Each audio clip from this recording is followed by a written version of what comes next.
All right, team, we got our friend Michael Knowles back in the house. He is the host of the Michael Knowles Show. He also does a show with Ted Cruz called Verdict, which you can listen to wherever you listen to podcasts. And he is, of course, with the Daily Wire. Mr. Knowles, good of you to make the time. Buck, man, good to be with you. Thanks for having me. So I was in D.C. a few weeks ago, and I was shocked to see that it was even more boarded up than New York and even more shut down. Which, given how many more cases we had here of COVID, I was. But then it makes sense because D.C. is about 95% Democrat, far left. There are a bunch of lockdown loons down there. So what was it like? You're there this week. What are you seeing?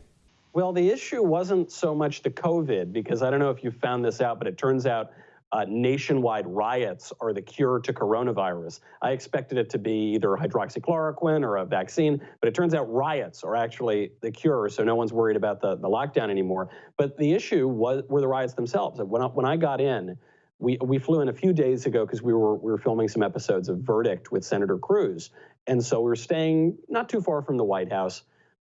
We couldn't get to our hotel. The National Guard stopped us. They said, no cars in the area. You got to get out and, walk however many blocks to your hotel. I thought, okay, this is pretty weird. Then you're walking around the area. Everything's boarded up. And you can see a lot of things are tagged with graffiti, BLM. And initially you think it's the protesters or the rioters who are doing that. And you realize it's actually the shop owners, because a lot of it will say, we support BLM, minority-owned business, but basically saying, please don't loot us, go on and loot someone else. We saw a lot of the signs of the peaceful rioters. Some of them said, kill pigs and the anti-police stuff. So it was very odd. It looks like it's winding down now, but you kind of wish that there had been a stronger response before the whole city went up in flames. How do you think Republicans, you were just hanging out with a bunch of Republican senators down there. I saw the president a few weeks ago in D.C., and that was before I saw him before the riots. COVID was still, the main thing going on when I was down there, and now, as you point out, it has become these riots. How do you think Republicans are doing in the midst of all this? Because it does not seem like there's a tremendous amount of effective action being taken. No, I think there are two problems. There's a messaging problem, and then there's a practical problem. So the practical problem is the tougher one, which is the president is tweeting. Most of the tweets are good, right? A lot of conservatives say they're okay. We're going to hold investigations. We're going to give a speech about this thing, but they're not following that up with concrete action. The reason for this is that the left controls virtually all of the institutions that could take concrete action. There's a kind of irony, which is the left always talks to us about institutional racism. And even if that were still a major problem, let's say that it were, I look around and it occurs to me that the left controls all of the major institutions in the United States. They control the media, they control higher education and lower education for that matter. They control Hollywood, they control big tech, they control administrative government. They control everything. So if there is institutional racism, whose fault would that be? That would be the fault of the left. And the lack of our institutional control, the lack of conservatives' ability to actually exercise power creates this problem, which is we can talk until we're blue in the face, but we can't follow that up with very much action. That's the one problem. Then the second problem is on the messaging, which is I think some conservatives are buying into this lie that BLM is about Black Lives Mattering instead of what it's really about, which is a radical leftist Marxist agenda. I'm not using that phrase hyperbolically. On the BLM Who Are We website, it says that part of the mission is to destroy the, quote, Western prescribed nuclear family. That ain't about Black Lives Matter. That's about a radical leftist agenda. And so some conservatives are buying into this a little bit, and they're going a little squishy. I've even noticed some conservatives are attacking Joe Biden for being too tough on crime in the 1990s. Guys, look around. Cities are on fire. Right now, the police are actually very popular in the United States. A winning message here would be to say, we are the ones who are tough on crime. We are going to restore order. And yet, if we're going to try to give that message over to Joe Biden, who frankly these days is not tough on crime, that to me seems like a counterproductive messaging strategy. It also seems like, and we're speaking to Michael Knowles of the Daily Wire here, folks, and it also seems to me as though even in states that are red, because all the cities are blue and because all major cities have their own police forces, that, you get, for example, a state like Texas, what goes on in Austin is going to be under the purview of the Austin Police Department. And yeah, there's Texas Rangers and there's the equivalent of the Texas State Police. But they're not the ones that are going to be handling the street crime and things they could be called in. And so even in places where you'd think, well, it's a red state, people aren't completely insane there, they believe in law and order. No, in the cities pretty much everywhere, it's actually let these guys run wild and do whatever they want. Right. The cities are blue, and they're getting more radical, by the way. I mean, we've all seen in Seattle now, Antifa, these leftist anarchists. I've been telling we started the show on this one. Yeah, Seattle. Yeah, but Portland is next, by the way. But why do you think no one seems to care very much about this? And the thing that's so ironic is you might expect this from these kind of left-wing kooky cities, but the irony of it, of course, is they campaign against borders, they campaign against the police. Then the minute they get control of one of these regions, they set up borders and they set up their own police, which is really roving gangs of people. The lesson here for us, I think, is that there will be order, there will be control. They say that in politics, nature abhors a vacuum. So if someone is going to lose power, someone else is going to come in and take that power. And these guys, these thugs, are radicals, and they will exercise power in a far less just way than the powers that we already have. I was reminded by this image in Virginia, maybe you saw it, of a rioter. All these rioters are pulling down a statue. They put a rope around the neck, they pull the statue down, and then very sadly, the statue crushes one of the rioters. And I hope the person's okay. I don't know. Sad story all around, but there's a real symbol here. There's a real lesson, which is that when you pull down your own tradition, when you pull down your own institutions, when you pull down your own culture, you think that you're setting yourself free. Actually, very likely, you're just going to get squished. It's hard to really put yourself in the shoes of someone who thinks that pulling down a statue of Christopher Columbus somewhere in America is really doing anything other than just self-gratification on social media for pseudo-revolutionaries and wannabe radicals. But this is widespread. I mean, I see among the journo class, and they clap for all this because it's hard to tell who the true believers are in the mainstream media and who's just terrified of losing their job. Because as we all know, not just saying things that are reasonable, saying things that are factually correct can get you fired right now. That's the environment that we're currently in. Adhering to the most basic principles of the profession, as we saw with the New York Times op-ed page, having an opposing point of view on the opposite editorial page, which was supposed to be, something that everyone, was adhering to in that profession. It's really just tough to know who the true believers are, Michael, and who just doesn't want to be a part of the purge.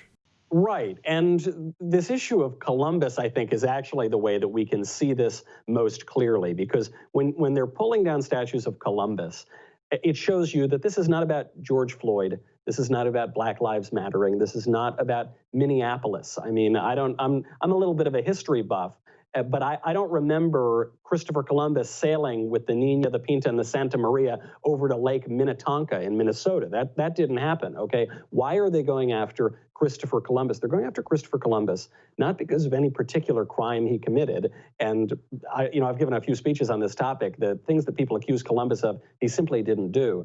But most of the time, at least. He's not a perfect man, but most of the things they accuse him of, he didn't do. The reason they go after him is because he's a symbol, the symbol, perhaps, of Western civilization. He's this man of relatively low birth. He's transnational. He brought himself up. He was devoutly Catholic. He was so intrepid, he sailed all over the world. He was determined. He wouldn't take no for an answer from Portugal, from Spain. He sailed across the globe with no tools whatsoever. He used dead reckoning and his own guts, basically. And he established in many ways the modern world. And the left hates this. They hate this symbol of the West. And so what we're talking about is not tearing down one police precinct or one policy or another. It's about tearing down an entire civilization. And what's going to replace it? Unfortunately, I think those thugs in Seattle are showing us, and it doesn't look good. Yeah, I want to know who are we supposed to have new statues of then? To destroy, to tear down, to criticize is so easy, and especially in a mob mentality, they're just looking for targets to gratify that initial urge to be the ones taking action. But who are we supposed to look back on? Because I've got to say, now that there's all this push for renaming Army bases that have been named after Confederate generals, I can't imagine that this isn't going to very quickly, if this continues, turn into the founding fathers were predominantly slave owners. And so there has to be a repudiation of the American founding itself. I don't know how we avoid the left taking it to that place, given what we're already seeing, not only with Columbus statues. I mentioned before on the show, they were defacing and trying to destroy Matthias Baldwin, who was an abolitionist 30 years before slavery was actually outlawed in the United States. Right. Yeah, it's not about a particular issue. It doesn't matter how good a person was, because they're judging all of these historical figures if they have any flaw, any imperfection, or anything that they've done that by our modern lights we don't particularly agree with. So frankly, even if they put a statue up of Karl Marx or Vladimir Lenin, they would ultimately tear that down too. And what it gets to is a religious misunderstanding. I think what we have here is more evidence of that Bob Dylan line, right? Everybody's got to serve somebody. Even if you think you're not religious, you do have religious longings. They're going to express themselves in a certain way. So you've seen this on the left in environmentalism. In environmentalism, they have sin in pollution. They have the sale of indulgences through carbon tax credit, right? They have atonement through recycling, all this kind of stuff. And you see it in the racial politics as well. White privilege is a stand-in for original sin, a recognition that we're imperfect. And so they can only translate that into their modern politics. They've got liturgies. I mean, this whole kneeling thing and asking for forgiveness and repeating these mantras, all these kooky videos we've seen the last week, it expresses a religious longing. You even hear people say that the original sin of America is slavery. And that's not true. Slavery is a bad thing, but the original sin of America is original sin. And until we realize that, I think we're going to have a politics more and more based on pride, more and more based on anger and resentment, rather than a politics based on some humility, some awe, some grace, some coming together. And, you know, you tear down the old government in favor of this utopia. It turns out the new government is far worse. I think we're seeing that religiously, too. They've torn down an old religion. They've replaced it with the religion of leftism. I think the new religion is, frankly, a lot worse than the old one. Michael Knowles, the Daily Wire, everybody. Michael, before we let you go, I just got to know something. Are you single-handedly trying to bring back Don Johnson's style in the fantastic show Miami Vice? Because I feel like every time I see you, T-shirt and blazer, man, it's you and Bongino. And I love Bongino, but he's down in Florida, so the Miami Vice connection is very clear. Also, he's former law enforcement. I mean, if you're going to do this, I feel like if you're going to go T-shirt with blazer, you know, you got to go with some pastels, my man, if you're going to do the proper homage to Tubbs and Crockett. That's going to be the next step. I just think because, you know, I'm mostly a child of the 90s, I've heard of all this great era in the 1980s. Reagan was president. The economy was booming. So I want to bring the 80s back. I think that's a way to make America great again. And Miami Vice is definitely the style of that period. There we go, everybody. He's a fashion icon as well. Michael Knowles, thanks so much, man. Thanks, Buck.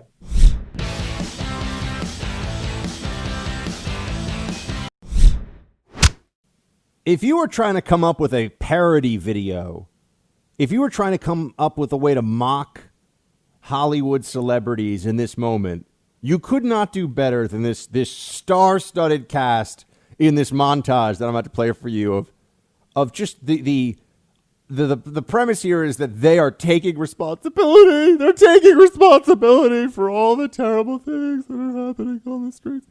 They're out of their minds. They're not taking responsibility, and it's not some brave stance to be a Hollywood lib who's saying, oh, yes, I stand in absolute solidarity with Black Lives Matter. And then they just say that this stuff about how black men are being killed on the streets every day by the cops. This is just not true. We're not going to concede on this, not going to bend the knee on this. It is incredibly rare how infrequent it is that an unarmed black man is killed by law enforcement in this country. And more unarmed white people are killed by cops every year if we're going to be having this conversation. About twice as many. Okay? So why? Well, you don't know any of their names. You don't know any of the unarmed white guys that are killed by cops. But we're supposed to be, you know, bowing and begging forgiveness because of this other narrative that's out. Oh, whew, my gosh. Oh, but the Hollywood celebrities, they're all about it. So here is we're gonna play some of this for you. This is amazing. Here they are. They take responsibility. I take responsibility. That's the whole campaign they're running here. I take responsibility. I take responsibility. I take responsibility. I take responsibility for every unchecked moment, for every time it was easier to ignore than to call it out for what it was. Every not so funny joke. Every unfair stereotype. Every blatant injustice, no matter how big or small. Every time I remained silent.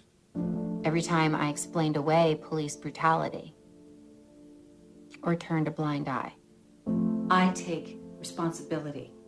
Black people are being slaughtered in the streets, killed in their own homes. These are our brothers and sisters, our friends. Okay, hold on a second.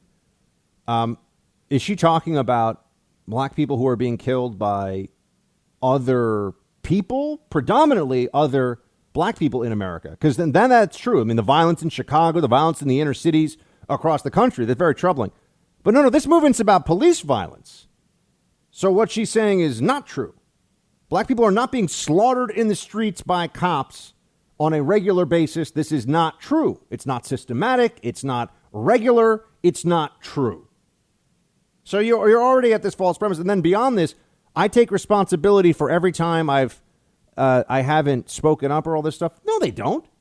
They haven't taken responsibility. They're not gonna lose a job. They're not gonna step down. They're just pretending. This is a virtue signaling extravaganza. And there you had Julianne Moore. You had the little kind of tiny dude from what's that show called? Breaking Bad. You know, the little one who wears the Beanie Baby Jesse hat. Pinkman. Yeah, that guy. Aaron Paul. You got the girl from Coyote Ugly, as if I don't think she's been in anything really since then, whatever her name is. All these like celebrities who are either kind of, losing a step or need a little bit of a higher profile now. Our family. We are done watching them die. We are no longer bystanders. We will not be idle. Enough is enough. I will no longer allow an unchecked moment. I will no longer allow racist, hurtful words, jokes, stereotypes, no matter how big or small, to be uttered in my presence. And see, I've never allowed any of that. So I don't understand that. Are we all supposed to make these declarations of things that we already do? I don't know how people make racist jokes around me. And they would know that I would never find it funny. And I'm not even really sure what an unchecked moment is supposed to be. But okay, let's hear what they have to say after this. I will not turn a blind eye. Going for a jog should not be a death sentence. Sleeping in your own home should not be a death sentence. Playing video games with your nephew should not be a death sentence. It's not a death sentence, everyone. This is hysteria. This is hyperbole. This is Hollywood celebrities being the ignorant fools who are just desperate for attention and pretending to care so much about a movement and about the people that it represents. That's what this is.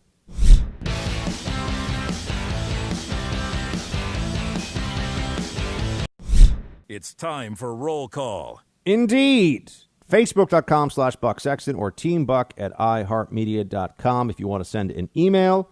Also, if you send in an Instagram message, just please put a name that we can use on the air. That way we can actually get to your comments that way. And if you have not already, please do follow me on the gram, as the cool kids say. Or maybe just the kids. I don't know if the cool kids say it that way, but that's what I'm told. And Producer Mark, I need you to get on TikTok so you can tell me what the youth are up to. I do. I don't TikTok myself, but I watch some TikToks. Well, there we go. Okay, It's so you're already on addicting. TikTok. I found that it's a great way to burn 30 minutes, and you're like, "What did I just do with myself?" You just sit there. 30 minutes. That's it. I mean, probably more like 3 hours. But Yeah. let's not admit that on national radio. Also, I was going to watch Gone with the Wind, not just because HBO Max pulled it, but because there's that, but also I've never seen it before. Do you know how long it is, Producer Mark? Is it quite long? 4 hours. Oh yeah, I would never watch that. No chance. No way I'm devoting 4 hours to watching this movie. It's just not going to happen. So I take that back. I'm not going to watch Gone with the Wind. The only movie that I've ever seen that is longer than 3 hours, that is worth every single minute of that 3 hours and about 20 minutes, I think it is. There's only one movie for me that goes that distance and is worth it, and it is Braveheart. That's it. I can't. Is there a 3-hour movie that you're like, yeah, that needed to be 3 hours? The last Avengers movie, yeah. Was that 3 hours? I believe so. Is that the one where they're all depressed and Thor is fat? Yeah, Endgame. Yeah. Okay. I'm checking the runtime on it now. So yeah, 3 hours and 2 minutes. I haven't seen that one, so I can't weigh in. Every on that one. second matters in that movie. Love it. Producer Nick, do you have a 3 hour? Oh, the God damn it, he's right. The Godfather. Yeah, The Godfather. All right, fine. There's 2 movies that are worth it being above 3 hours. But people would say, "Oh, Dances with Wolves." No, Dances with Wolves should have been 2 hours long. Movie's too long, way too much. A lot of fat you could cut out of that one. You could make the case that Harry Potter 7 and 8 are one movie because they encapsulate the last book. Oh man, I'll tell you a movie that definitely should not have been. It shouldn't have been more than 60 minutes. It should have been like a 20-minute sitcom episode. The Hobbit movie. Those things went on forever and ever and ever. And I'm just like, what am I even watching here at some point? Yeah, I never saw it. That doesn't interest me. Not good, not worth it. All right. Mesa writes in, I'm not OSS, but I think I'm OMS, Original Mark Squad. Oh, Mark's got his own squad, does he? I'm pretty sure I was the first to write it to comment on producer Mark's greatness. Until someone proves me wrong, I think I'll take credit for recognizing his greatness first. Anyway, did you know that you were mentioned on Joe Rogan's podcast last week? Some of your old colleagues from the Hill were on the show and gave you a shout out. I actually think you and Joe would have a good conversation. You should make that happen. Keep up the great work, guys. Shields high. Look, I'd love to go on the Joe Rogan show. I've never been invited on, and that would be great. And I did hear about this shout out that I got from my friends Sagar and Jetty and Crystal Ball, who are both buddies of mine. Sagar and I share political views, and Crystal and I do not. But nonetheless, we are friends, and I'm very pleased that they both have had the success they do and that things continue to go well with that show. So, yeah, I did hear about that. I had a little shout out on the Rogan. I believe Rogan said that it sounds like a porn star name. I mean, he's not wrong. At this point, I always tell my mom and dad, I'm like, did you guys ever really think about that? Because it's always been my name. It's not a stage name. I was a little kid, everyone called me Buck. And mom and dad are like, it's a strong name. It's a powerful name. I'm like, I mean, okay, but it's a name you get made fun of for your whole life. Is it really worth it? I can tell you this. When I have a kid, his name is going to be like John.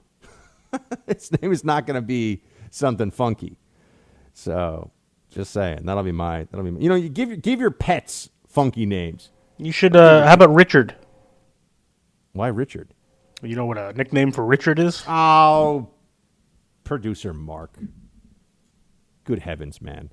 Nick, Buck and Mark do not move to Austin.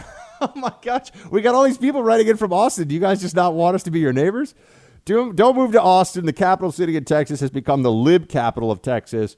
I moved here 6 years ago to escape California and have lived all over this state working as a rig welder in the pipeline industry. Austin is like a bad dream of being back in California every time I go there. The problem with this state is all the people from their broken blue states moving here and not adopting new ideas and dragging their beliefs with them. I will live in Texas until I die. I love this state and the show. Keep crushing libs as you do. Shields high. Well, thank you, Nick. Producer Mark, Florida's looking better and better every day, man. Why do you think the anti-Texas messages keep getting on the show? Yeah, I was going to say, it's almost like I know who's pulling the roll call messages here. Speaking of Richards, Richard, happy Hoosier hellos. Quick story on Chicago. My best friend Emily lives near O'Hare by the Split. I don't know what that means, the Split, but anyway. Her neighborhood called a meeting, and a cop in the neighborhood told them how bad everything was. Then they all pooled money and built barricades to block the streets, and only one street you could travel in and out by car. There are volunteers who watched that entrance and exit. She and her family left. Luckily, the riots have not come to their neighborhood. Walls work, but American citizens should not have to build walls to protect their property from looters. This is nuts. Keep your Italian beef spicy with gravy and your shields high. Keep your Italian beef spicy with gravy. What is that? Isn't that a Chicago delicacy? Yeah, I was going to... Is it? I don't know. I think so. I just know Polish sausage, which is delicious. Hey, I'm over in the west side. I eat the Polish sausage. Hey, right? Sure. I like a nice sausage and peppers sandwich with a little fresh mutts. Sausage, peppers, bowl of sausage. Oh, you're doing the thing from SNL. Mark, I get it now. Okay. Producer Mark, that's a Chris Farley thing. Producer Mark, who is Italian, producer Nick, rather, who is Italian, says Italians call red sauce gravy. What? Oh, yeah, that's very common. What? Red sauce is gravy? Gravy is what you pour on a turkey at Thanksgiving, and it is usually a beige or brown color. Have you really never heard an Italian call red sauce gravy before? No. That's a completely normal thing, especially in the Northeast, where you've lived your whole life. Never heard this. I've never heard this in my life. I don't know I've never heard an Italian call red sauce gravy. I've heard it called marinara sauce. I mean, listen, I know you're Irish, but you've definitely met an Italian before. Yeah, you know what Irish call gravy? Guinness. We pour it on everything. That's right. You pour Guinness on stuff? That just no. I'm just trying to make an Irish joke, but it's the best I could do on short notice. Jeff, heard you mention this the other day in the context of lawless major American cities. The bullets go up, so they have to go down. I didn't say that. What is that?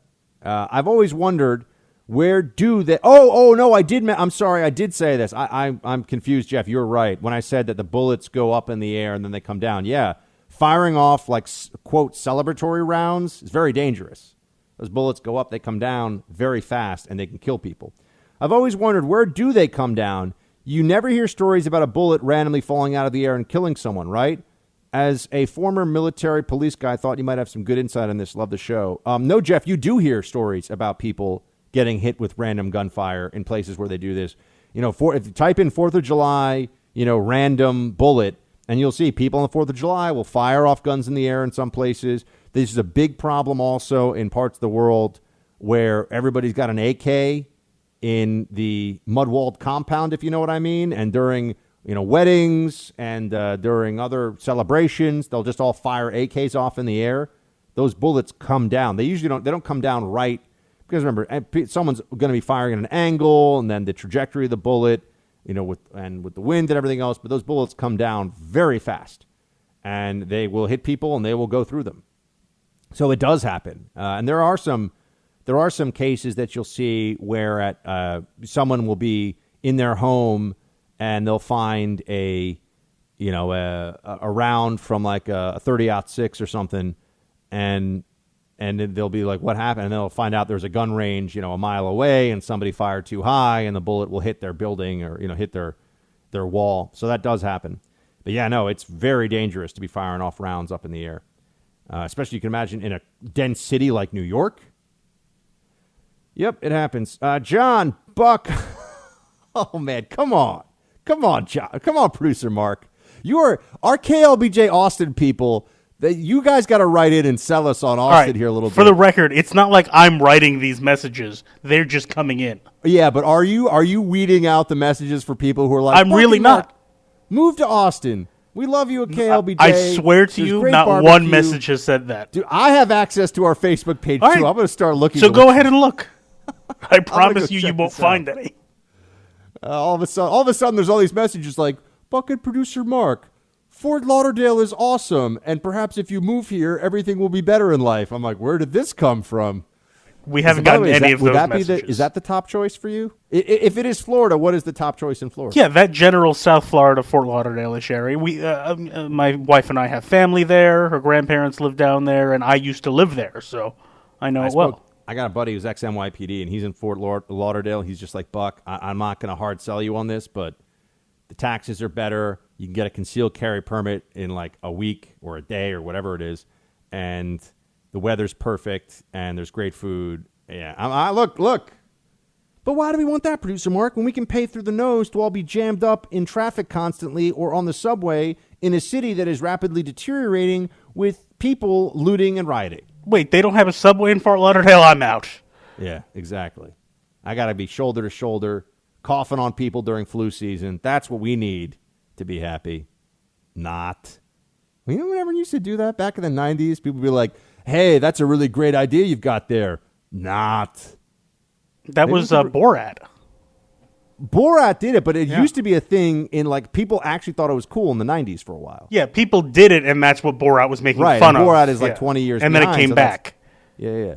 It's like that guy who's on the in the movie Eurotrip, which was from the early 2000s, and he's like, "We love Miami Vice, #1 hit show.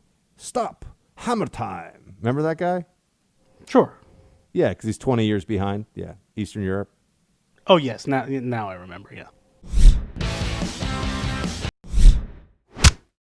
All right, producer Nick weighed in there briefly to tell us that he is surprised as well that I've never heard of an Italian-American in the Northeast of the United States referring to red sauce as gravy. So I guess this is now a thing. I'm sure I'm going to have people in the rest of the country who are also writing to say, Buck, it's called pop, not soda. I'm like, no, a pop is my dad, okay? It's called soda. Haven't you seen Grandma's Sunday Gravy on a menu at an Italian restaurant? Never. Never. You go to bougie places then. You don't go to good Italian restaurants. I got to go to some places where they got a marinara sauce, a homemade with a mama's tomatoes. There's some places on Long Island. Fantastic. No, dude, we can do a road trip as soon as the city opens up, and we're not going to get, waylaid by hooligans and ruffians. So there you go.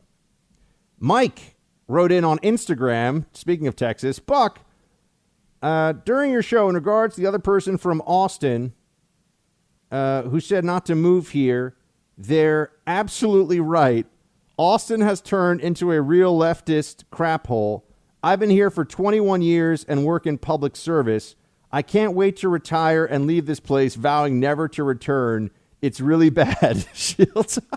Guys, what are you doing to me? I just want to point out that I have no access to the Instagram. Yeah, no, this is so I couldn't have possibly planted planted that. I just did a quick scan. I was hoping to find. I thought maybe we would get. I thought maybe we would get something on, Instagram. So I did a quick search for anything Austin based, and the first one I pull up. Come on, KLBJ Austin. We love you, folks. One of you's got to be like a real estate agent at least. It's like, come on down, we'll sell you a great house. Oh man, Austin's like, to people in New York, it sounds like the promised land. It sounds amazing. I don't know, I've never been though, so I got to get down there and visit. But yes, Fort Lauderdale, no income tax. We know. JD, Buck, I've been listening to your show for a while now and have become an avid listener. I've been trying to stand tall throughout all the chaos that's unfolding, but just had my legs swept out from under me. I'm active duty military, and my CO just sent out an all-hands email on an official government platform apologizing for his white privilege. As I am sure you are aware, this is totally unacceptable and extremely demoralizing for rank and file like myself. The language of the virtue signaling left is reflective of that of the Cultural Revolution from China. This has got to stop. JD, thank you for being an avid listener. I'm sorry you got to deal with that, but I am thankful and I'm pleased that you see this with clarity. It is not appropriate to send out an email for someone in your chain of command that's where he's apologizing for his white privilege. Because this also, of course, puts additional pressure on people that are in the rank and file to, well, I guess they've got to apologize for their white privilege too. I do not apologize for my white privilege. I do not see myself as having white privilege, and that's not going to change. People can they can construct all these narratives and do whatever they want. Nope, I apologize for what I do, what I'm responsible for, what I say, and my actions. I do not apologize for how I was born. That is a principle. That is not something that is going to be changed by people yelling at me and making demands. Jamie, hey, Buck and producer Mark, it would be great if you guys could do a post-pandemic tour, maybe rent an RV and visit some radio stations so Buck could get some support from Team Buck. And next time you have a President Trump on, can we get a Shields high from him? Thanks. And bring Tallulah on the tour. We couldn't bring Tallulah on the tour because she would be the star, and she'd get too much attention. So that's the only problem, because she's so beautiful and so wonderful. So producer Mark and I would get jealous. Although he would like Tallulah too, because she's very mellow and doesn't talk a lot. So that's a good thing. Ethan, and Tallulah is a French bulldog, in case I didn't make that clear. Ethan, hey, Buck, you recently suggested reading Bonfire of the Vanities for Tom Wolfe for the past few weeks, even before all the chaos. I've been telling my wife I want to watch the movie version with Tom Hanks. Saw it years ago, thought it was pretty well done. Keep up the good work. You're helping keep us sane in an insane world. Ethan, the book is much better than the movie. And that's going to be it for today, team. Until tomorrow, shields high.